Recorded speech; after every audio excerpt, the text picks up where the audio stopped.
ॐ नमो भगवते वासुदेवाय। अथैकादशोऽध्यायः।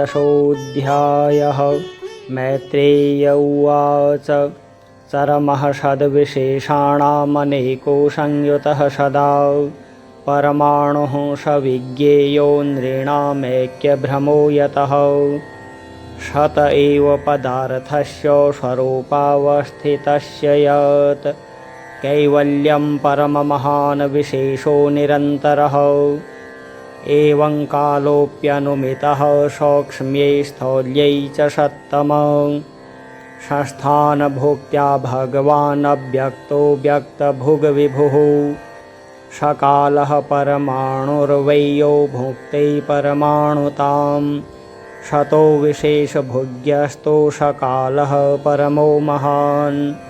अणुर्द्वौ परमाणु स्यात् तत्र सरेणुस्त्रयः स्मृतः जालार्करश्म्यवगतः खमेवानुपतन्नगात् त्रसरेणुत्रिकं भुक्ते यः कालः शत्रुटिः स्मृतः शतभागस्तु वेधः स्यात् तैस्त्रिभिस्तु लवः स्मृतः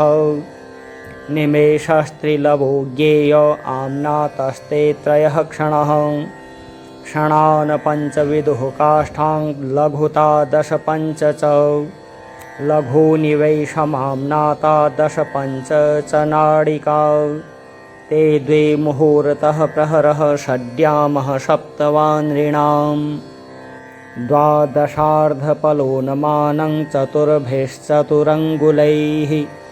स्वर्णमाशैः कृतच्छिद्रं यावत् प्रस्थजलप्लुतम् यामाश चत्वारश्चत्वारो मर्त्यानामहनि उभे पक्षः पञ्चदशाहानि शुक्लः कृष्णश्च मानद तयोः समुच्चयो मासः पितॄणां तदहर्निशम् द्वौ तावृतुः षडयनं दक्षिणं चोत्तरं दिवि अयने चाहनि प्राहुर्वत्सरो द्वादश स्मृतः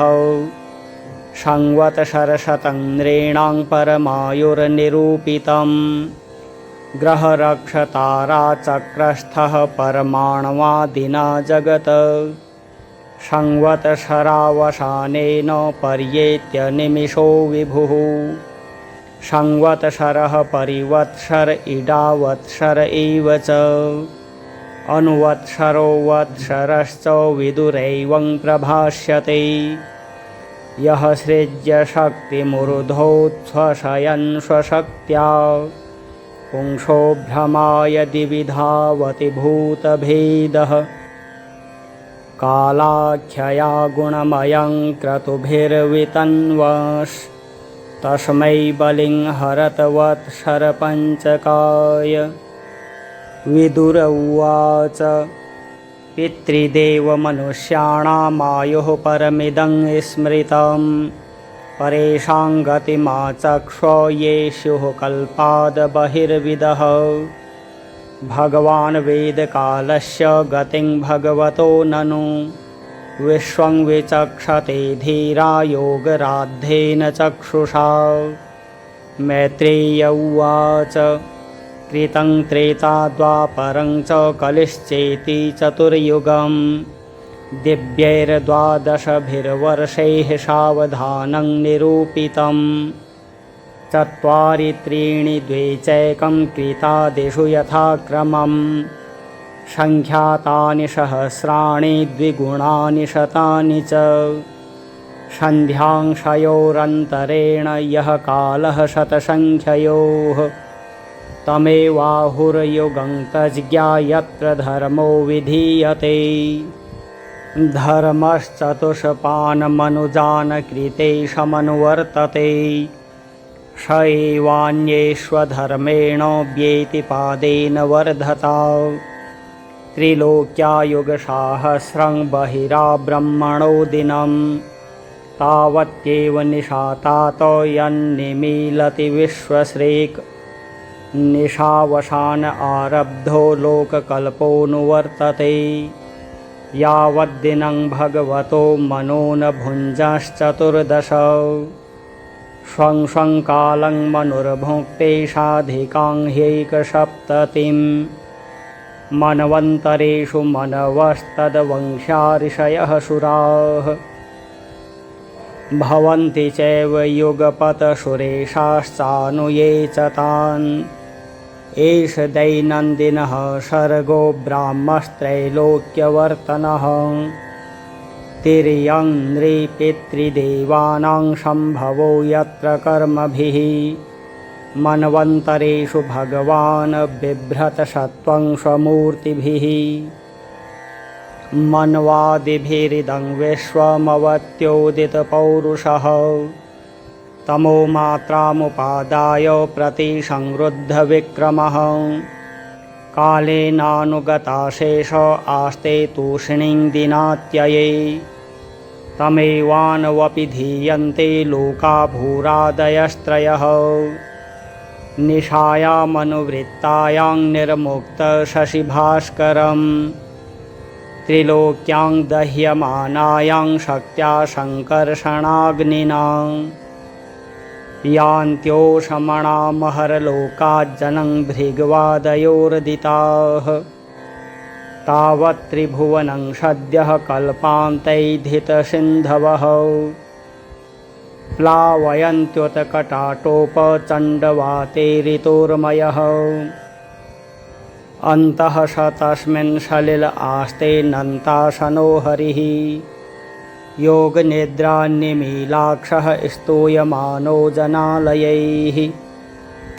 एवं विधैरहोरात्रैः कालगत्योपलक्षितैः अपक्षितमिवास्यापि परमायुर्वयः शतं यदर्धमायुषस्तस्य परार्धमभिधीयते पूर्वः परार्धोपक्रान्तो ह्यपरोऽद्य प्रवर्तते पूर्वस्यादौ परार्धस्य ब्राह्मो नाम महानभूत् कल्पो यत्राभवद् ब्रह्मा शब्दब्रह्मेति यं विदुः तस्यैव चान्ते कल्पोऽभूद् यं पाद्ममभिचक्षते यद्धरैर्नाभिसरस आसील्लोकसरोरुहम् अयं तु कथितः कल्पो द्वितीयस्यापि भारत वाराह इति विख्यातो यत्रासीत् शूकरो हरिः कालोऽयं द्विपरार्धाख्यो निमेष उपचर्यते अव्याकृतस्यानन्तस्य अनादिर्जगदात्मनः